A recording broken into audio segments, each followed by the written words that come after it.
Welcome to rhythm of learning. ഇന്ന് നമ്മൾ കോൺസ്റ്റിറ്റ്യൂഷന്റെ ഭാഗമായിട്ടുള്ള ഫണ്ടമെന്റൽ ഡ്യൂട്ടീസും ഡയറക്റ്റീവ് പ്രിൻസിപ്പിൾസും ആണ് പഠിക്കാനായിട്ട് പോണത്. ക്ലാസ്സിലേക്ക് കിടക്കാം. നമ്മൾ ഫണ്ടമെന്റൽ ഡ്യൂട്ടീസ് അഥവാ മൗലിക കടമകളെ കുറിച്ചാണ് പറയുന്നത്. ഇന്ത്യൻ കോൺസ്റ്റിറ്റ്യൂഷൻ നിലവിൽ വന്ന സമയത്ത് മൗലിക കടമകൾ നമ്മുടെ കോൺസ്റ്റിറ്റ്യൂഷന്റെ ഭാഗമായിട്ടുണ്ടായിരുന്നില്ല. പിന്നീടാണ് കോൺസ്റ്റിറ്റ്യൂഷന്റെ ഭാഗമായിട്ട് മൗലിക കടമകൾ നമ്മൾ ഒരു ഭേദഗതിയിലൂടെ ആഡ് ചെയ്യണത്. അങ്ങനെ സ്വരൺ സിംഗ് എന്ന് പറയുന്ന ഒരു കമ്മിറ്റിയുടെ നിർദ്ദേശപ്രകാരം നമ്മുടെ പ്രധാനമന്ത്രി ഇന്ദിരാഗാന്ധിയാണ് മൗലിക കടമകള് ഇന്ത്യൻ കോൺസ്റ്റിറ്റ്യൂഷനിൽ ആഡ് ചെയ്യാൻ കാരണക്കാരിയായത്. അപ്പൊ ഇന്ത്യൻ കോൺസ്റ്റിറ്റ്യൂഷനിൽ മൗലിക കടമകൾ ആഡ് ചെയ്യാൻ കാരണക്കാരിയായ പ്രധാനമന്ത്രി ഇന്ദിരാഗാന്ധിയും അതിന്റെ കമ്മിറ്റി ആരാണ്? സ്വരൺ സിംഗ് കമ്മിറ്റി ഇന്ദിരാഗാന്ധിയോട് നിർദ്ദേശിക്കുകയാണ്. അങ്ങനെ അദ്ദേഹത്തിന്റെ നിർദ്ദേശപ്രകാരം 10 മൗലിക കടമകള് നമ്മൾ ഇന്ത്യൻ കോൺസ്റ്റിറ്റ്യൂഷനിൽ ആഡ് ചെയ്യണം. ഈ 10 മൗലിക കടമകൾ നമ്മൾ ആഡ് ചെയ്യുന്നത് 1976 42ാമത്തെ ഭരണഘടനാ ഭേദഗതിയിലൂടെയാണ്. വളരെ പ്രധാനമാണ് കേട്ടോ, ശ്രദ്ധിച്ചു കേൾക്കുക. 1976 42ാം ഭരണഘടനാ ഭേദഗതിയിലൂടെ part 4A article 51A Indian ഭരണഘടനയോട് കൂട്ടിച്ചേർത്തു. അപ്പൊ ഇന്ത്യൻ ഭരണഘടനയോട് കൂട്ടിച്ചേർത്ത മൗലിക കടമകൾ ഏത് ഭാഗത്ത്? പാർട്ട് 4Aയിലാണ് കാണപ്പെടുന്നത്. എവിടെയാണ്? പാർട്ട് 4Aയിലാണ്. ഏത് ആർട്ടിക്കിളിലാണ്? ആർട്ടിക്കിൾ 51Aയിലാണ് കാണപ്പെടുന്നത്. Article 51A. അങ്ങനെ 1976 42ാം അമെൻമെന്റ് പ്രകാരം എത്ര കടമകൾ കൂട്ടിച്ചേർത്തു? 10 മൗലിക കടമകൾ കൂട്ടിച്ചേർത്തു 1976 42ാം അമെൻമെന്റ് പ്രകാരം. ഈ അമെൻമെന്റ് പ്രാബല്യത്തിൽ വന്നത് 1977 ജാനുവരി 3-നാണ്. ഇതങ്ങനെ ചോദിച്ചു കണ്ടിട്ടില്ല, എന്നാലൊന്ന് ഓർത്തു വയ്ക്കുക. 77 ജാനുവരി 3-ന് പ്രാബല്യത്തിൽ വന്നു. ഇനി ഈ മൗലിക കടമകളോട് ഇന്ത്യൻ കോൺസ്റ്റിറ്റ്യൂഷൻ കടപ്പെട്ടിരിക്കുന്നത് USSRനോടാണ്. അപ്പൊ കടമെടുത്തിരിക്കുന്നത് എവിടെ നിന്നാണ്? USSR അല്ലെങ്കിൽ റഷ്യയിൽ നിന്നാണ്. USSRൽ നിന്ന് കടമെടുത്തിരിക്കുന്നു. അപ്പൊ ഇന്ത്യൻ കോൺസ്റ്റിറ്റ്യൂഷൻ നിലവിൽ വന്ന സമയത്ത് എന്തുണ്ടായിരുന്നില്ല? മൗലിക കടമകൾ ഉണ്ടായിരുന്നില്ല. പ്രധാനമന്ത്രി ഇന്ദിരാഗാന്ധി പ്രധാനമന്ത്രി ആയിരുന്ന സമയത്ത് സ്വരൺ സിംഗ് കമ്മിറ്റിയുടെ നിർദ്ദേശപ്രകാരം ഇന്ദിരാഗാന്ധി 1976 ഒരു 42ാം അമെൻമെന്റ് പ്രകാരം അഥവാ ഭരണഘടന ഭേദഗതി പ്രകാരം നമ്മുടെ ഫണ്ടമെന്റൽ ഡ്യൂട്ടീസ് എവിടെ കൂട്ടിച്ചേർത്തു?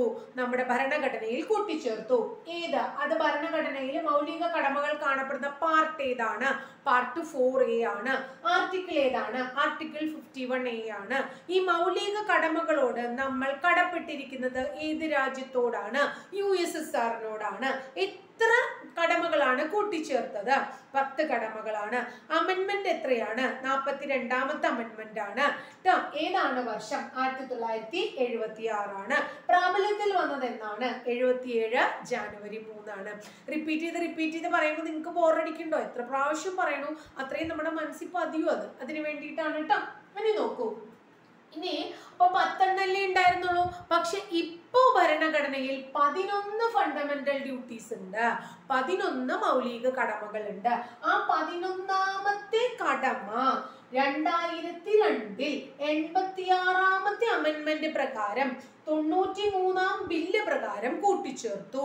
ഇനി 11ാമത്തെ മൗലിക കടമ 2002 86ാം അമെൻമെന്റ് പ്രകാരം 93ാമത് ബില്ല് പ്രകാരം ഇന്ത്യൻ ഭരണഘടനയിൽ കൂട്ടിച്ചേർത്തു. എന്തായിരുന്നു ആ 11ാമത്തെ കടമ?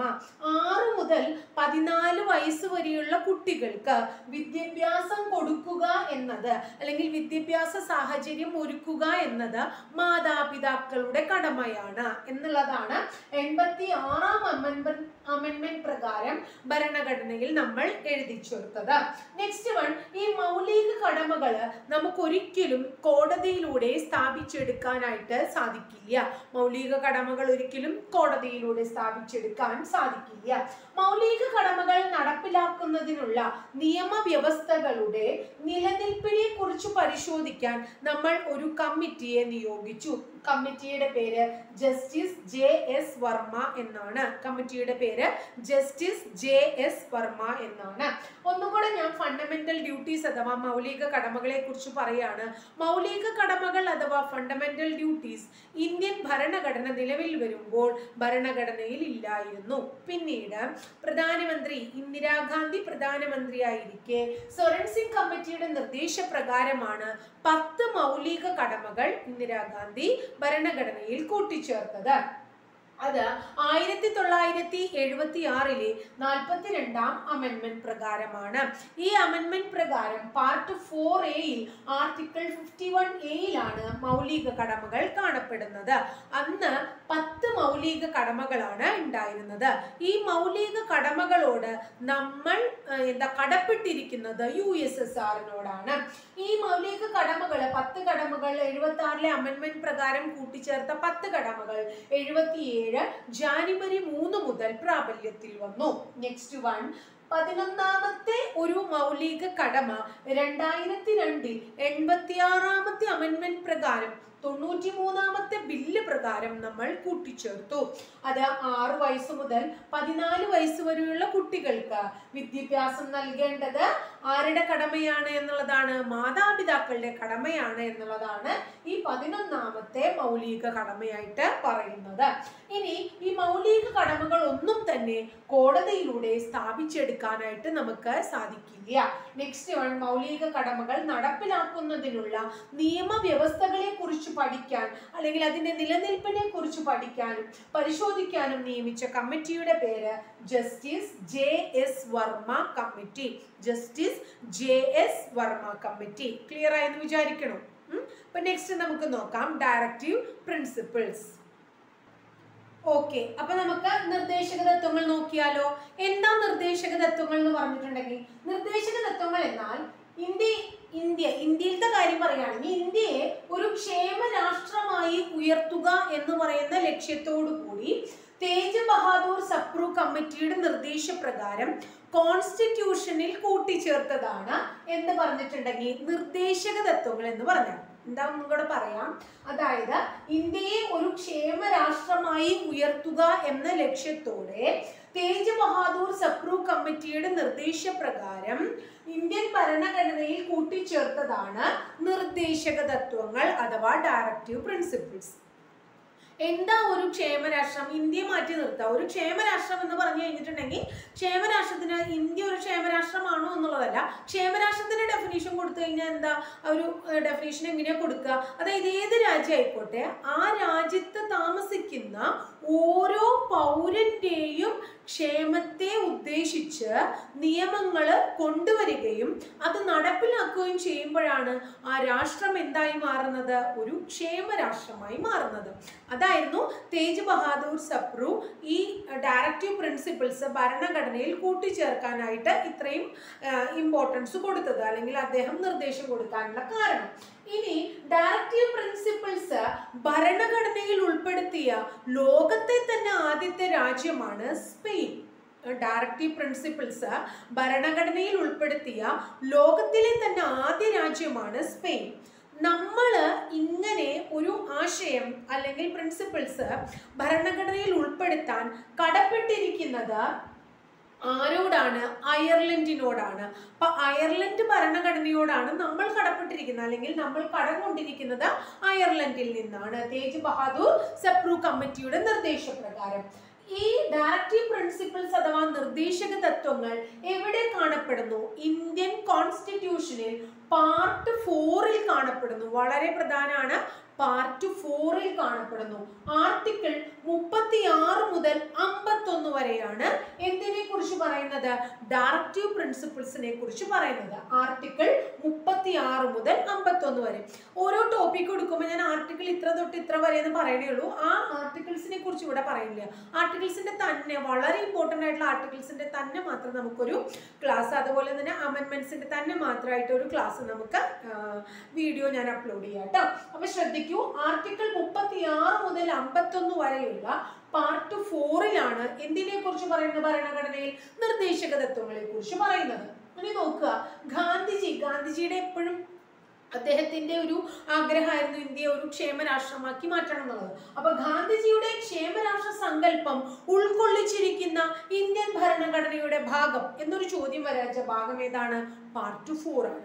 ഗാന്ധിജിയുടെ ക്ഷേമരാഷ്ട്ര സങ്കല്പം ഉൾക്കൊള്ളിച്ചിരിക്കുന്ന ഇന്ത്യൻ ഭരണഘടനയുടെ ഭാഗമാണ് പാർട്ട് 4. നെക്സ്റ്റ് നോക്കൂ, നമ്മുടെ ഭരണഘടനയുടെ മനസാക്ഷി എന്നാണ് ഈ നിർദ്ദേശക തത്വങ്ങളെ ഗ്രാൻവില്ലെ ഓസ്റ്റിൻ എന്ന് പറയുന്ന വ്യക്തി വിശേഷിപ്പിച്ചിരിക്കുന്നത്. അപ്പോൾ ഡയറക്റ്റീവ് പ്രിൻസിപ്പിൾസിനെ ഭരണഘടനയുടെ മനസാക്ഷി എന്ന് വിശേഷിപ്പിച്ച വ്യക്തിയാണ് ഗ്രാൻവില്ലെ ഓസ്റ്റിൻ. ആരാണ്? ഗ്രാൻവില്ലെ ഓസ്റ്റിൻ.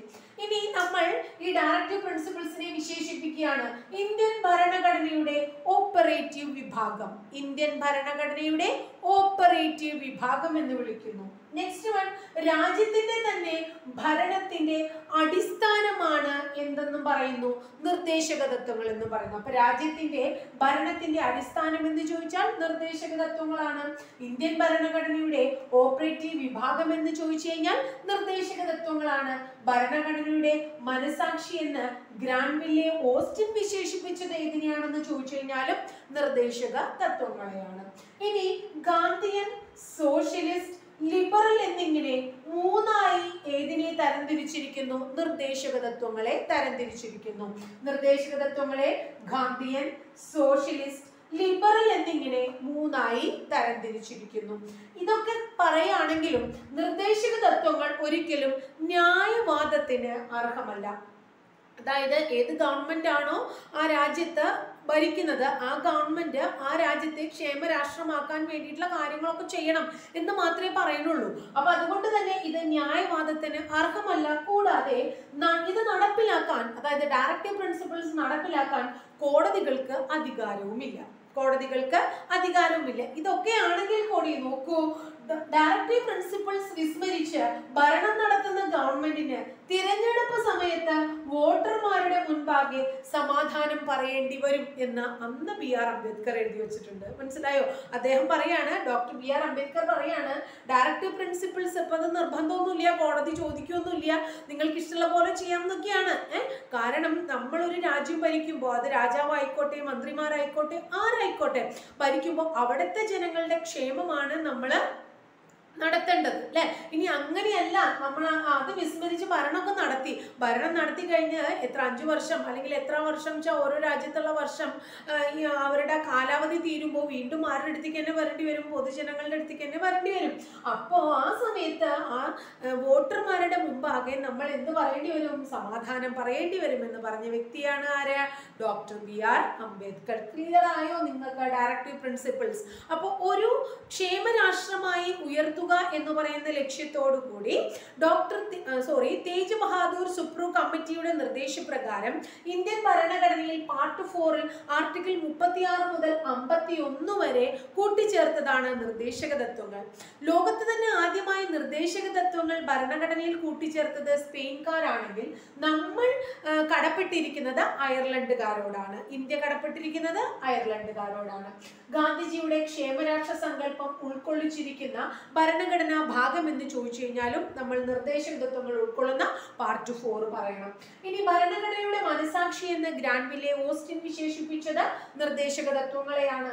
ഇന്ത്യൻ ഭരണഘടനയുടെ ഓപ്പറേറ്റീവ് വിഭാഗം രാജ്യത്തെ ഭരണത്തിന്റെ അടിസ്ഥാനം എന്നൊക്കെ വിശേഷിപ്പിക്കുന്നതും നമ്മുടെ ഡയറക്റ്റീവ് പ്രിൻസിപ്പിൾസിനെയാണ്.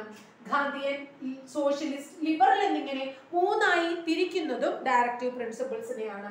ഈ നിർദ്ദേശക തത്വങ്ങൾ അഥവാ ഡയറക്റ്റീവ് പ്രിൻസിപ്പിൾസ് ന്യായവാദത്തിന് അർഹമല്ല, കൂടാതെ നടപ്പാക്കാൻ കോടതികൾക്ക് അധികാരവുമില്ല. എന്നാൽ ഡയറക്റ്റീവ് പ്രിൻസിപ്പിൾ വിസ്മരിച്ച് ഭരണം നടത്തുന്ന ഗവൺമെന്റിന് തെരഞ്ഞെടുപ്പ് സമയത്ത് വോട്ടർമാരുടെ മുൻപാകെ സമാധാനം പറയേണ്ടി വരും എന്ന് ഭരണഘടന എഴുതിയ സമയത്ത് തന്നെ എഴുതി വെച്ച വ്യക്തിയാണ് ആര്? Doctor BR Ambedkar. ഇത്രയാണ് നിർദ്ദേശക തത്വങ്ങൾ. അപ്പം നമ്മൾ 2 ടോപ്പിക്ക് പഠിച്ചു. കൂടുതൽ പഠിച്ച് നിങ്ങൾക്ക് ബോറടിപ്പിക്കണില്ല, ബോറടിക്കലൊന്നും പാടില്ല എന്നുള്ളതാണ്. കാരണം നമ്മുടെ ലക്ഷ്യം എന്താണ്?